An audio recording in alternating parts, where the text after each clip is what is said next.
Your cat has been trying to tell you something. Not with a meow. Not with a scratch. With silence. With distance. With the way they disappear the moment you walk in. And here's what most people never figure out. Your cat isn't distant because they don't love you. They're distant because they don't know you do. There's a gap between how humans show affection and how cats receive it.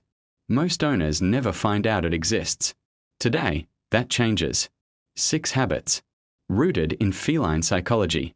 Backed by behavioral research. Each one speaks directly to how your cat's brain processes safety, trust, and belonging. Stay until number 6. It's the invisible one. And it may be the exact reason your cat holds back. 1. The blink that changes everything. You've probably done this without realizing it. You make eye contact with your cat. You hold it, warmly, the way you would with someone you love. And they look away. You think, they're ignoring me. They are not. In feline communication, a sustained stare is a threat display. It's what a predator does right before it strikes. By holding your gaze, you weren't saying I love you. You were saying I'm watching you. Now here's where it gets interesting. Cats have a counter gesture hardwired into their social language. Researchers at the University of Sussex confirmed it directly. Cats are significantly more likely to affiliate with humans who use slow, deliberate blinks rather than direct stares. Because closing your eyes around another creature is an act of vulnerability. In the wild, you only do that when you completely trust who's beside you. When your cat slow blinks at you, that's not a reflex. That's a declaration. I trust you with my life. Here's how to do it right. Find your cat when they're calm and resting. Make soft, non-threatening eye contact. Slowly close your eyes for 2 full seconds. Open them just as slowly. Don't stare. Don't rush. Don't force a response. Just offer the gesture. Some cats blink back immediately. Others look away first, then return your gaze and blink. That's not rejection. That's deliberation. That's them deciding to trust you with the moment. Build it into small pockets of your day. Morning coffee. A work break. The quiet before bed. 2 seconds. Every day. Over weeks, something shifts. The cat who used to look away starts seeking your eyes. Not waiting to be noticed. Initiating. That's the slow blink working. That's their language flowing back toward you. 2. How you say hello is everything. Most owners don't realize they're failing their cat in the first 5 seconds of walking through the door. The instinct makes sense. You've been gone. You're happy to be home. You move toward them, reach down, say their name. But to a cat, that sequence reads as a threat. A large creature just entered the space, moved directly at them, and reached out before they could assess the situation. That's not a greeting. That's an ambush. Cats have a greeting ritual built into their social behavior. They approach. They investigate. They decide. The sequence matters, and it has to happen on their terms. Here's what it looks like when you get it right. You walk in. You acknowledge them with a calm, low voice. You crouch down. Get to their level. Extend one finger at nose height. Then, and this is the part most people skip entirely, you wait. You let them come to you. What follows is pure biology. Cats have scent glands along their cheeks, chin, and forehead. When they press against your hand or weave between your legs, they're not just rubbing. They're marking you, mixing their scent with yours. In feline social structure, that's how family is defined. They're claiming you. And the more you let them lead this ritual, the more enthusiastically they perform it. Cats who feel respected at the door begin to seek the greeting out. They run toward you. They vocalize. They escalate the contact. Because you understand the protocol. That understanding is trust. And trust, in cat language, is love. 3.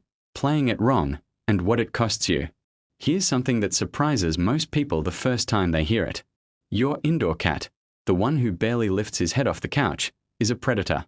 Neurologically, behaviorally, physiologically. The same hunting circuits that drove their wild ancestors fire in your cat's brain every single day. And if those circuits never get activated, they don't go quiet. They leak. Into scratching furniture. Into ambushing your feet in the hallway. Into the 3 a.m. zoom eyes that seem to come from nowhere. Into low-level anxiety that never quite settles. Play isn't entertainment for a cat. It's metabolic. It's how they discharge tension and feel capable in their environment. But here's where most owners lose it. They dangle a toy for a few minutes, the cat bats at it half-heartedly, and everyone gives up. That's not play. That's noise. Real play has a structure. It mirrors the hunt. Stalk, chase, catch, kill.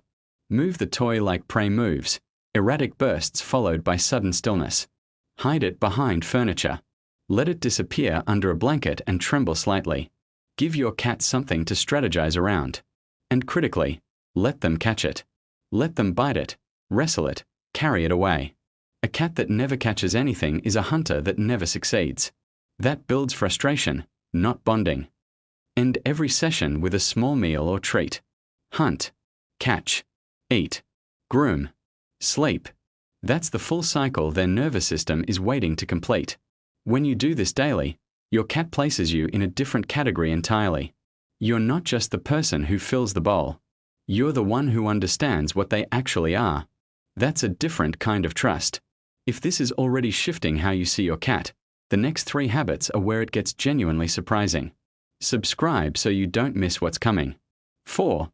Your voice as a signal. There's a study out of Japan most cat owners have never heard of. Researchers found that cats can reliably distinguish their owner's voice from a stranger's, not just by recognizing the sound, by having a measurable physiological response to it. Pupils shift slightly. Ear orientation changes. Heart rate responds. Even when your cat looks completely indifferent, sprawled across the room, eyes half closed, they're registering you. They've been building a map of you out of sound. Every time you speak, you add to that map. When you talk to your cat consistently, not commands, actual conversation, your voice becomes a predictive signal. They start to know what's coming not from what you do, but from how you sound before you do it. That predictability is enormous for an animal that reads its environment constantly to feel safe. Tell them what's about to happen. Warn them before you vacuum. Mention guests before they arrive. Say when you're leaving and when you'll be back. What sounds absurd to some people is actually this. You're reducing uncertainty. And for a cat, reduced uncertainty means reduced threat. Reduced threat means safety. Safety is how they experience love. One more thing worth noticing. Many cats begin responding vocally once this becomes a pattern. Not because they understand your words, because they've learned that conversation moves in both directions in your home. That's relationship behavior. 5. The mistake that undoes everything. Here's where well-meaning owners quietly unravel the trust they've built. They see their cat disappear under the bed, behind the couch, inside a box, and they follow. They reach in. They want to reassure. They mean well. But they've just eliminated the one thing that makes reassurance possible in the first place. The guarantee of escape. Cats don't retreat because something is wrong with the relationship. They retreat to regulate, to lower stimulation, to decompress, to feel in control of something. That retreat is healthy, functional behavior. It only works if the destination is guaranteed undisturbed. The moment you reach in, even once, even gently, you've changed what that space means. Now it's somewhere they might be followed. Now it isn't safe. And a cat without a reliable safe zone carries ambient stress at all times. Here's the counterintuitive part. When you commit to leaving those spaces completely alone, cats spend less time in them. Because they know the option is always there. The difference between a cat that hides constantly and one that moves freely through the home is often just this. Does the retreat feel guaranteed? Set up multiple zones, high perches, quiet corners, undisturbed spaces, and hold the line.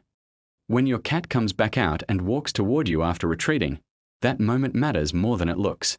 They had an exit. They didn't take it. That's the choice you're building toward. 6. The habit nobody talks about. This is the one I told you to wait for. And it's the hardest for humans to accept because it asks you to do almost nothing. No technique. No sequence. No tool. Just this. Be present without agenda. Sit in the room where your cat is. Not to pet them. Not to initiate anything. Not to see if they'll come to you. Just exist alongside them.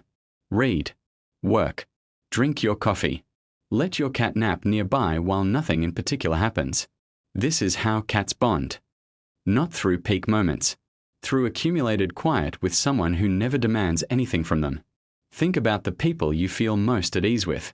Often they're the ones you can be still beside, where silence between you doesn't need to be filled. That's what you're building.